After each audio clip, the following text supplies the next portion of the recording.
Fala pessoal, já vim aqui de novo. Eu vou estar fazendo aqui, explicando para vocês um pouquinho do que a Janaína não conseguiu explicar, né? O nosso assunto de hoje é a oxidação e redução. O que acontece? Muita gente não está conseguindo entender nem o básico. É um assunto um pouco complexo, então eu vou estar fazendo algumas videoaulas aí para estar chegando na parte de balanceamento das equações, que é a parte mais difícil, a parte mais complicada. Então, para fazer isso, eu tenho aqui um becker, e nesse becker eu coloco CuSO4, que seria sulfato de cobre. Aí, na oxidação, seria a mesma coisa que a ferrugem, mais ou menos. Eu tenho aqui uma barra de zinco e eu mergulho ela nesse sulfato de cobre. O que vai acontecer? Depois de um tempo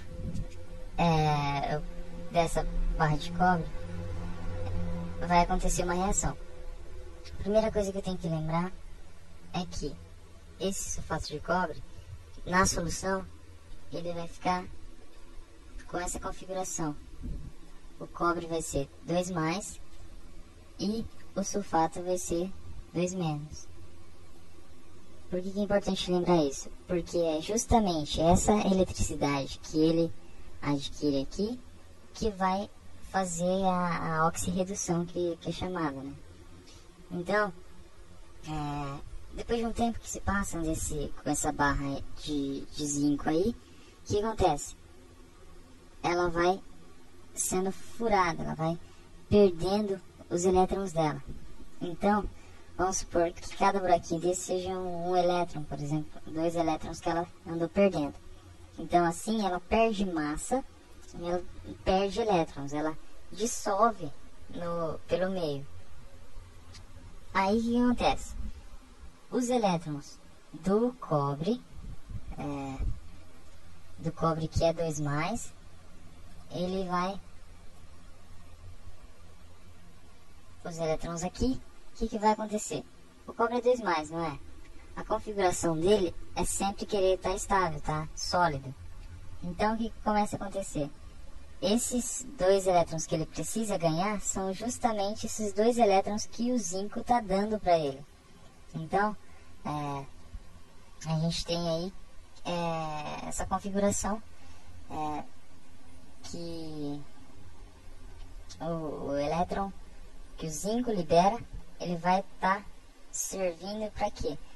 Para deixar o cobre sólido, certo? Então, o cobre sólido vai ser o quê? Ele vai se apresentar como uma ferrugem, pode ser até uma ferrugem, né? Que seria só que de cobre, né? Dessa vez. Então, o zinco, ele perde elétrons, o cobre ganha e se torna sólido. E o que acontece com esse zinco aqui? Esse zinco, a configuração dele vai ser positiva agora. Por quê? Porque eu vou estar...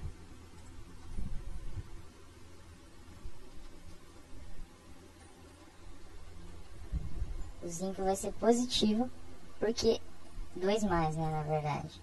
O zinco vai ser 2+, porque ele liberou os 2 elétrons, né? Esses elétrons aqui, eles vão desaparecer porque eles vão vir para o cobre, que vai se tornar sólido, por isso a cor vermelha, avermelhada, alaranjada.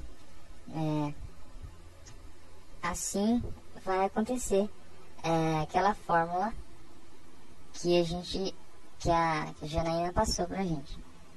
Ela vai ser mais ou menos isso.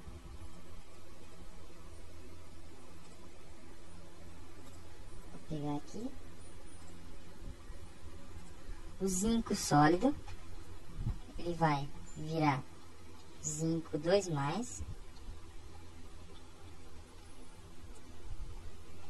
mais os 2 elétrons.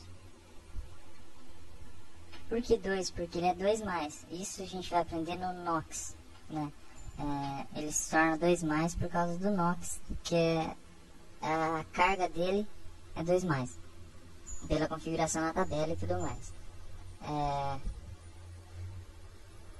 Além disso, ele sai de um estado sólido, ele vai para um estado líquido, ele vira íon. É como se fosse sal em água, ele se dissolve completamente.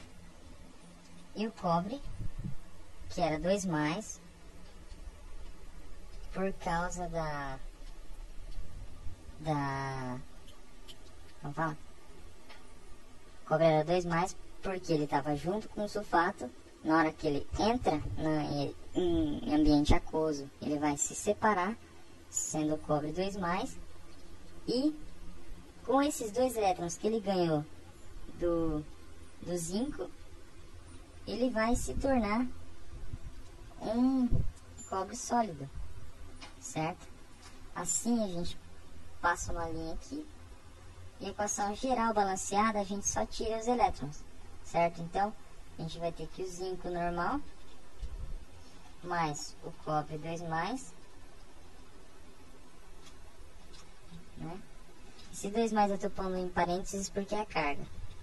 Vai ser o zinco 2-, vai se transformar em zinco 2+, né? Quer dizer, mais o cobre sólido, certo? O que eu fiz aqui? Eu só simplesmente tirei os elétrons. O elétron que estava aqui eu tirei, que foi. Vocês lembram daquela propriedade? Tudo que está... acho que eu não lembro bem o nome da matéria, mas o que você tem no reagente, você tem que ter no produto. Se você tem 2 elétrons no reagente, 2 elétrons no produto, você corta eles, você não vai ter nada na equação global aqui embaixo, certo? Então, assim é que a gente faz a gente faz as reações mais básicas, que são principalmente de oxidação. Isso serve para os exercícios G7, G8, sempre vendo a fila de reatividade, né? Quem quer oxidar, quem quer reduzir. O que acontece? O zinco oxida, ele doa elétrons.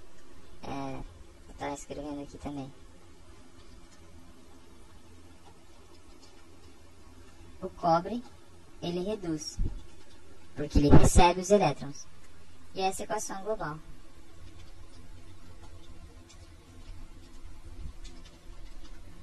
Então aí, eu espero ter ajudado. Mais tarde eu vou colocar mais tutoriais sobre isso, até a gente chegar na parte difícil. Eu vou estar explicando bem no começo, porque muita gente ainda não conseguiu pegar tudo isso. Eu já vim aqui resolvendo esses problemas. Valeu, tchau.